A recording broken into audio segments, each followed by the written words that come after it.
Governance میں کیا خرابیاں ہیں؟ آئی ایم ایف کہہ چکا کہ پاکستان کا جو گورننس کا سٹرکچر ہے یہ ڈیلیور نہیں کر سکتا. اسٹیٹ بینک بھی یہ کہتا ہے کہ this system can not deliver. سوالات اندر سے اور باہر دونوں اطراف سے اٹھائے جا رہے ہیں. لوگوں کو master of their own destiny نہیں بناتے, یہ چند لوگوں کے ہاتھوں میں منجمد ہو کے رہ جاتا ہے. نواز شریف صاحب نے تو کہا ہے کہ جی معیشت ٹیک آف کر گئی ہے. Where to? لنڈن. انڈسٹریز کتنی لگی ہیں پچھلے 2 سالوں میں؟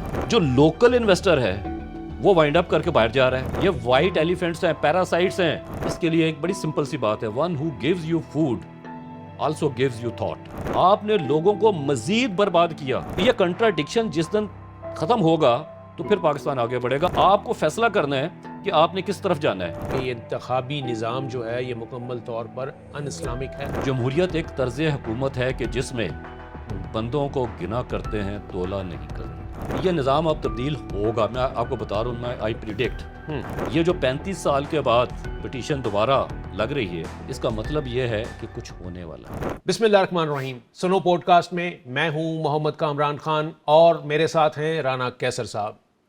ناظرین, ہمارے ملک کا انتظامی ڈھانچہ مکمل طور پر فرسودہ اور ناکارہ ہو چکا ہے, اور اس سے جڑا جو پاکستان کا الیکٹورل سسٹم ہے اس کے اوپر بھی سوالات اٹھ رہے ہیں.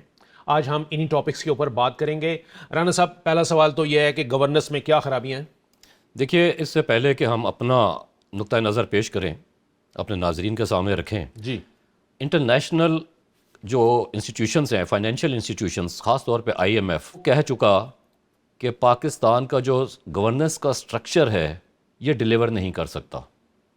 اس طرح پاکستان آگے معاشی طور پہ نہیں بڑھ سکتا. بالکل ٹھیک. دوسرا, اسٹیٹ بینک بھی یہ کہتا ہے کہ this system can not deliver. ٹھیک. تو سوالات اندر سے اور باہر دونوں اطراف سے اٹھائے جا رہے ہیں اس گورننس کے سٹرکچر کے اوپر. یہ کیوں نہیں ٹھیک ہو رہا کامران صاحب؟ ڈیموکریسی کی جب ہم بات کرتے ہیں تو ڈیموکریسی جو ہے اس کے اندر سٹرکچرل ریفارمز کی ضرورت ہوتی ہے. لوکل گورنمنٹ سسٹم اس کی ایسنس ہوتا ہے. اوکے. جب ہم بات کرتے ہیں کہ جی ایسنس, تو اس کا مطلب یہ ہے کہ پاور کو ڈیوالو کرنا ہے to the grass roots level. جب آپ گراس روٹس لیول پہ ڈیموکریسی اسٹیبلش نہیں کرتے, لوگوں کو master of their own destiny نہیں بناتے, ان کو اختیارات نہیں دیتے, تو یہ نظام جو ہے یہ چند لوگوں کے ہاتھوں میں منجمد ہو کے رہ جاتا ہے. اوکے. جس کو ہم اشرافیہ کہتے ہیں یا ایلیٹ کیپچر کہتے ہیں. ٹھیک. اور وہ جب لوگوں تک اس کی رسائی نہیں ہے تو اس کا مطلب ہے کہ یہ چوزن فیو جو ہیں ان کے لیے ہی ہے یہ نظام. اس لیے یہ ڈیلیور نہیں کر پا رہا اور اس کے ریزلٹس نہیں آ رہے. جب ہم ریزلٹس کی بات کرتے ہیں تو ہم نے سوشل سیکٹر کو دیکھنا ہے کہ اس کا انڈیکس کہاں جا رہا ہے. ٹھیک ہے. اگر تو بہتری کی جانب جا رہا ہے تو ٹھیک ہے.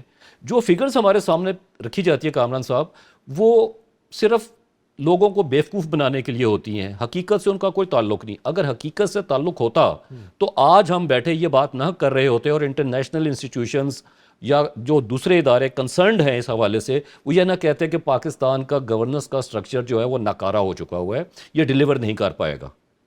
رانا صاحب, آپ کہہ رہے ہیں گورننس ڈیلیور نہیں کر رہی, تو یہاں پر تو ہمارے نواز شریف صاحب نے تو کہا ہے کہ جی معیشت ٹیک آف کر گئی ہے اور اب اوپر جانا ہے ہم نے. Where to? لنڈن.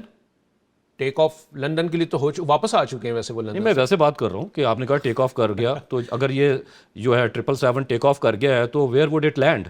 نہیں, وہ ملکی معاشی نظام کی بات. ملک اگر آپ اسی پہ آئیں تو پچھلے 1 سال میں یعنی جون 2024 سے جون 2025 تک جو گورنمنٹ آف پاکستان کا, جس کو ہم انٹرنل ڈیٹ کہتے ہیں, اس میں کتنا اضافہ ہوا؟ تقریباً 9 کھرب روپے کا اضافہ ہوا صرف 1 سال. صرف 1 سال میں. اوکے.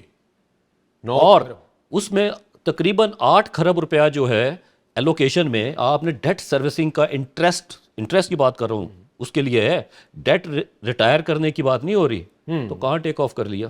اچھا, دوسرا کہ انڈسٹریز کتنی لگی ہیں پچھلے 2 سالوں میں؟ کتنی ڈائریکٹ فائنینشیل انویسٹمنٹ پاکستان میں آئی؟ نہیں آئی. اچھا, اس کے علاوہ جو لوکل انویسٹر ہے وہ وائنڈ اپ کر کے باہر جا رہا ہے. ناٹ اونلی لوکل انویسٹر, جو دوسری کمپنیاں تھیں بڑی اس ملک سے, تقریباً 2 درجن کے قریب وہ جا چکی ہیں باہر. تو کہاں ٹیک آف کر لیا آپ نے؟ تو رانا صاحب یہ جو بلومبرگ کی اور دوسری جو ریٹنگ ایجنسیز ہیں ان کی رپورٹس آتی ہیں اس میں تو وہ کہتے ہیں کہ جی بڑے مثبت اشارے ہوتے ہیں. دیکھیے یہ بھی ایک ڈسیپشن ہے تھوڑی سی جس طریقے سے پیش کیا جاتا ہے میڈیا میں. وہ کیا ہے کہ جب آپ آئی ایم ایف کے ساتھ انگیج ہوتے ہیں تو آئی ایم ایف آپ کو ایک فریم ورک دیتا ہے جس میں آپ نے کام کرنا ہوتا ہے. ٹھیک. آپ اسے ایگری کرتے ہیں تو آئی ایم ایف آپ کو فرسٹ ٹرانش ریلیز کر دیتا ہے. جب ریلیز ہو جاتی ہے فرسٹ ٹرانش، وہ ایگریمنٹ ہو چکا ہوتا ہے، تو جو ریٹنگ ایجنسیز ہیں ان کے لیے یہ ایک پازیٹیو سگنل چلا جاتا ہے کہ چونکہ پاکستان اب ایک پروگرام میں داخل ہو چکا ہوا ہے اور اس میں کچھ کنڈیشنز ہیں جو پاکستان نے فلفل کرنی ہے، لہٰذا پاکستان کی جو کریڈیبلٹی ہے، کریڈٹ ریٹنگ ہے، وہ بہتر ہو جاتی ہے. یعنی کریڈیبلٹی ان اے سینس کہ پاکستان جو ہے وہ قرضے لینے کا اہل ہو گیا، اور وہ جو قرضہ لے رہے ہیں وہ قرضے واپس کرنے کے لیے ہے کامران صاحب.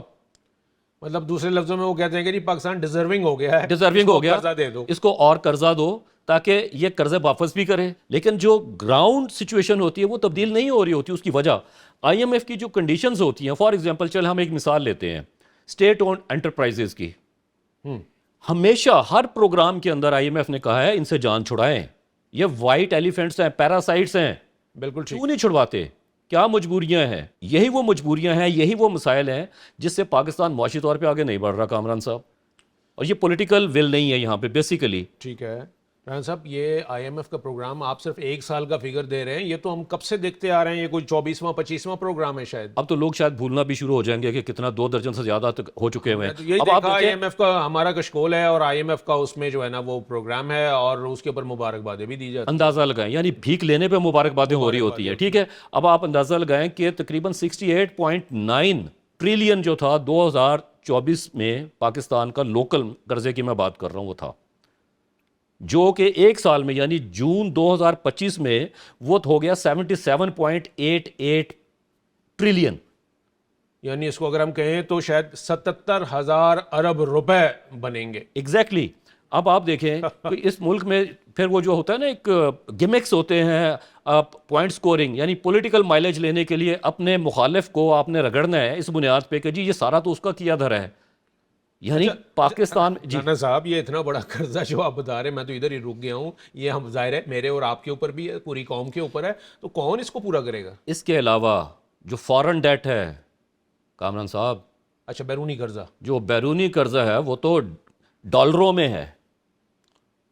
جب روپیہ ڈی ویلیو ہوگا وہ قرضہ بھی ہم پہ اوپر وہ بھی بڑھ جائے گا. اس کے ساتھ ساتھ یعنی آئی ایم ایف سے بھی جب آپ لیتے ہیں 7-8 ارب ڈالر جو آپ کو ملتا ہے، وہ جو پیسہ پاکستان آتا ہے تو وہ ڈیٹ ریٹائرمنٹ میں چلا جاتا ہے آلموسٹ، یا انٹرسٹ میں یا ریٹائرمنٹ میں. یعنی قرضہ لے کے ہم اس سے قرضے کی قسط ہی جو ہے وہ نکال دیتے ہیں. تو یہ بات تو عمران خان بھی کرتے تھے، یاد ہے آپ کو کہ پاکستان ایک ایسی سچویشن میں پھنس گیا ہے کہ جہاں قرضہ لے کے قرضہ اتارنا ہے اور ہمیں ہو رہا ہے ٹھیک ہے، عملی طور پہ اور یہ حکومت بھی ایسے ہی کر رہی ہے، قرضہ لے کے قرضہ اتار رہی ہے. غالب نے فرمایا تھا نا کہ قرض کی پیتے تھے میں اور یہ سمجھتے تھے کہ ہاں رنگ لائے گی ہماری فاقہ مستی ایک دن. تو فاقہ مستی ایک دن رنگ لا رہی ہے، یہ رنگ دکھا رہی ہے. دیکھیں جب وہ کریڈیبلٹی کی آپ نے بات کی نا انٹرنیشنل ریٹنگ کی، تو کامران صاحب قرضے دے کے ہمیں قرضوں میں ہی جکڑا جا رہا ہے اور پھر اپنی شرائط ہم سے منوائی جاتی ہیں. تو جب ہمیں قرضہ دیا جاتا ہے تو اس کی اور بھی بہت ساری ان ریٹن کنڈیشنز ہوتی ہیں ظاہر ہے جو ہمیں پوری کرنی پڑتی ہیں. بالکل بالکل بالکل. جو قرضہ دینے والا ہوتا ہے وہ پھر کہتا ہے کہ جناب قرضہ واپس کیسے دو گے، یہ کام کرو. اس کے لیے ایک بڑی سمپل سی بات ہے، one who gives you food also gives you thought, period. واہ واہ، یعنی وہ اپنی سوچ پھر دے گا جی اوبیسلی. اور یہ سوچ جب اپنی نہیں ہوگی آپ کی تو پھر باہر کی سوچ آپ پہ امپلیمنٹ ہوگی.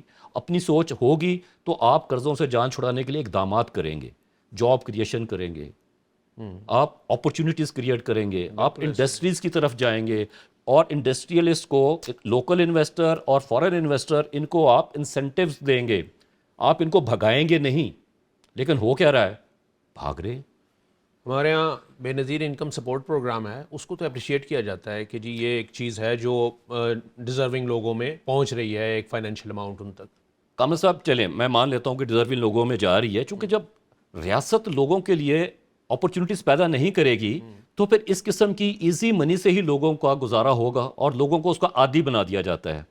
اور یہ دلدل ہے، یہ بھی ایک ایزی منی کی، جس میں لوگوں کو ٹھونسا جا رہا ہے. وہ کیوں؟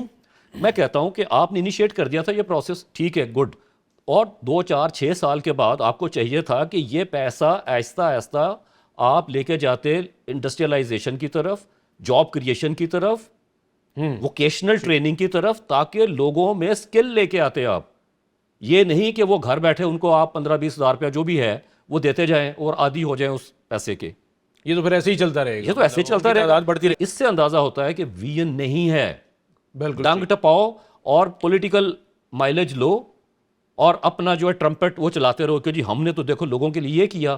آپ نے لوگوں کے لیے یہ کچھ نہیں کیا, آپ نے لوگوں کو مزید برباد کیا. بالکل رانا صاحب ٹھیک کہہ رہے ہیں. ایزی منی کے حوالے سے وہ ایک مثال بھی ہے کہ آپ کسی بھوکے کو مچھلی دیتے ہیں تو اس سے بہتر یہ ہے کہ اسے مچھلی پکڑنا پکڑنے کا طریقہ سکھائیں. یہ کیوں نہیں سکھاتے؟ اس لیے میں کہہ رہا ہوں کہ آپ انڈسٹریلائزیشن کی طرف جائیں, کاٹیج انڈسٹری شروع کروائیں اور اس کو مانیٹر کریں. یہ نہیں کہ جناب آپ نے لوگوں کو قرضہ دیا اور لوگ کھا پی گئے اور پوچھنے والا کوئی نہیں ہے. آپ سسٹم بنائیں جس سے کاٹیج انڈسٹری پھلے پھولے اور اس کے ساتھ ساتھ جاب کریشن بھی ہو, لوگوں میں ووکیشنل ٹریننگ لے کے آئیں. ٹھیک ہے, تو یہ اس طرف تو توجہ نہیں ہے. اچھا رانا صاحب, ایک تو یہ ہے کہ انتظامی ڈھانچہ موجود تو ہے, اس کے اوپر عمل نہیں کیا جاتا یا اس کو مس یوز کیا جاتا ہے, یا آپ یہ سمجھتے ہیں کہ جی انتظامی ڈھانچہ یکسر تبدیل ہونا چاہیے؟ میرا خیال ہے کہ جب ہم انتظامی ڈھانچے کی بات کرتے ہیں نا تو ہمیں بیسیکلی کنٹراڈکشن سے باہر آنا پڑے گا. What contradiction? دیکھیں, پاکستان ایک اسلامک ریپبلک ہے, ٹھیک ہے, اور جو سسٹم ہے وہ ویسٹرن ہے, کولونیل ہے, ایسا ہی ہے. اور ڈومیننٹ وہی ہے. جو ہماری شریعہ ہے وہ ڈومینیٹ نہیں کر رہی پاکستان میں ہماری گورننس کے سسٹم میں.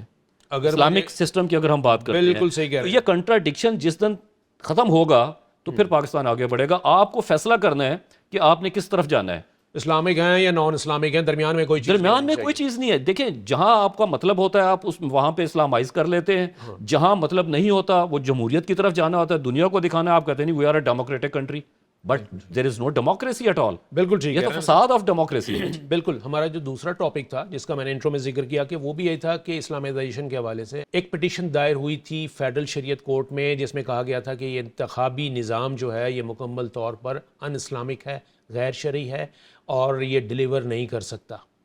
اس کے اوپر کوئی فیصلہ آیا جس کو حکومت نے چیلنج کر دیا ایپلیٹ کورٹ میں.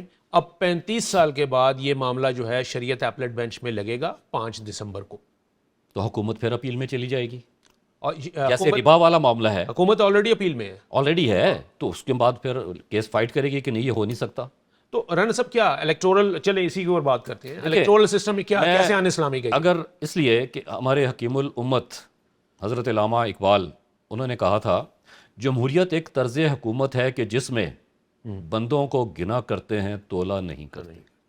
بالکل ٹھیک, اسی لیے یہ ان اسلامک ہے. اچھا, کیسے ایلابریٹ کریں گے اسے؟ دیکھیں, جب 49 لوگوں کو 51 لوگ جو ہیں وہ رول کریں گے نا, ایسا ہی ہے نا میجورٹی, تو آپ کے پاس کون سا ایسا پیمانہ ہے کہ آپ یہ کہیں کہ وہ جو 51 ہیں وائزسٹ آف دا وائز ہیں اور وہ 49 جو ہیں وہ بے وقوف کے بے وقوف ہیں؟ ہاں, یہ کیسے آپ کہہ سکتے ہیں؟ دیکھیں, جمہوریت کی بنیاد کیا ہے؟ شعور, فہم و فراست, صحیح, ڈسپلن, صحیح ہے, اونرشپ. ٹھیک ہے, جب وہ چیز مسنگ ہوگی تو کیسے آپ جمہوریت اسٹیبلش کر سکتے ہیں؟ یہ تو دنیا کو دکھانے کے لیے ہے نا. تو جب آپ اس طرف گئے ہی نہیں, ایکویلٹی ہے, لبرٹی ہے, فریٹرنیٹی ہے, ٹھیک ہے, اور اس میں سوشل جسٹس ہے, انصاف ہے بھائی. یہ نہیں ہے کہ آپ کو استثناء مل گیا اور مجھے نہیں ملا, کیوں؟ بالکل ٹھیک ہے, وہاں پہ تو استثناء نہیں ہے, اکاؤنٹیبلٹی ہے. یعنی اگر اسلام میں ہم یہ دیکھیں تو وہاں majority is not always right. دیکھیں, وہاں پہ شورا ہے, الیکٹڈ لوگ نہیں ہیں, لیکن ہمارے ہاں تو ایسے فتوے بھی آ جاتے ہیں کہ جی اس کو بتانے کے لیے کہ جو جمہوریت تو اسلام کے بہت قریب ہے. اگر قریب ہے تو پاکستان میں اسلامک سسٹم کیوں نہیں اسٹیبلش ہو سکا؟ بالکل ٹھیک, اگر جمہوریت ہی راستہ ہے اسلامائزیشن کا, کیوں نہیں ہوا؟ بالکل. اور یہ رانا صاحب جو الیکٹورل نظام ہے, کہا یہ جاتا ہے کہ جی عوام کی حکومت ہوگی, عوام کے ذریعے عمل میں لائی جائے گی اور عوام ہی حکومت کریں گے. تو کہاں یہ والا ہوتا ہے؟ مطلب ہے آپ نہ الیکشن لڑ سکتے ہیں, نہ آپ جس کو چاہتے ہیں وہ الیکشن میں جیت سکتا ہے, تو پھر کیا ہوتا ہے؟ جس نظام کی بنیاد ہی پیسے پہ ہوگی وہ کامیاب نہیں ہوگا, اس میں کرپشن ہوگی. الیکشن لڑنا پیسے اگر دیکھا جائے تو ہر شخص کا, ہر شہری کا بنیادی حق ہے کہ وہ لڑ سکتا ہے, جو ووٹ ڈال سکتا ہے وہ الیکشن بھی لڑ سکتا ہے کامران دیا ہوا ہے یہ حق تو. لیکن کیا آپ الیکشن لڑ سکتے ہیں؟ آپ کے پاس لڑنا بھی چاہوں تو جیت نہیں سکتا. وہی میں کہہ رہا ہوں, اگر آپ کے پاس اتنے ریسورسز ہیں کہ آپ millions of rupees rather some times a billion آپ خرچ کریں, اور جب آپ اتنے پیسے خرچ کر کے الیکشن لڑ کے آئیں گے تو کیا آپ نے وہ واپس نہیں لینے؟ یہ تو بزنس ہو گیا نا. تو اسی نظام کے لیے پھر ہم کہتے ہیں کہ یہ گورننس کا سٹرکچر جو ہے, اس کے لیے ضروری ہے کہ آپ کو لوکل گورنمنٹ سسٹم لانا پڑے گا اگر آپ نے امپاور کرنا ہے لوگوں کو. تو اگر آپ نے لوگوں کو امپاور نہیں کرنا, صرف یہ 300-400 جو لوگ بیٹھے ہیں پارلیمنٹ میں, ان کو سال کے 20-25 کروڑ آپ دیتے ہیں, اس لیے دیتے ہیں کہ جی چلو ان کا بھی کچھ بھلا ہو جائے گا, وہ بھی خرچ کر کے آئے ہوئے ہیں تو لہٰذا ٹھیک ہے. اس سسٹم کی طرف آئی ایم ایف نے نشاندہی کی ہوئی ہے.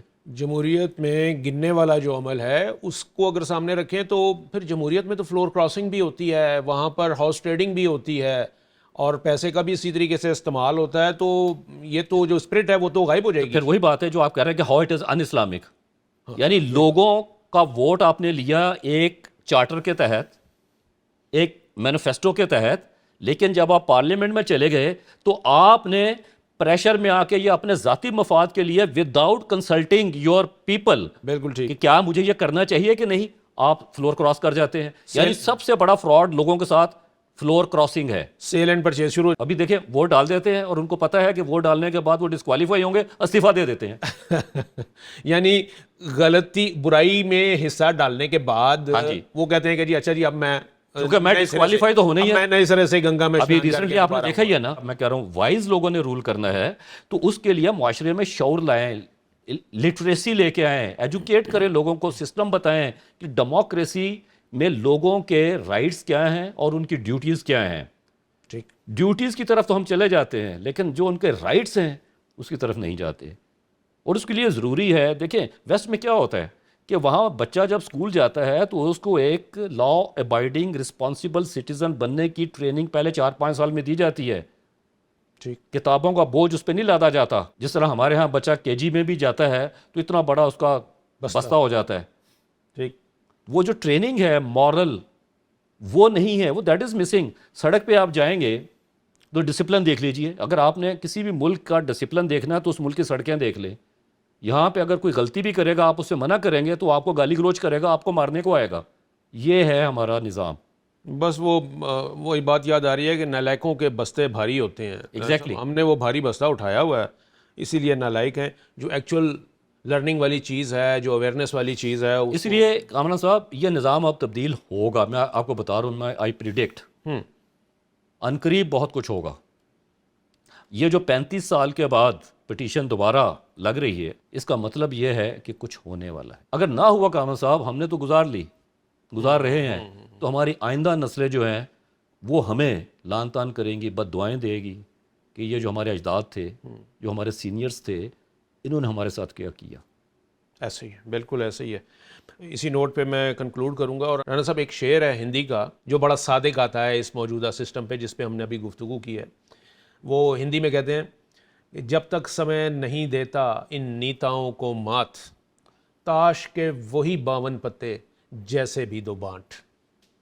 That's it.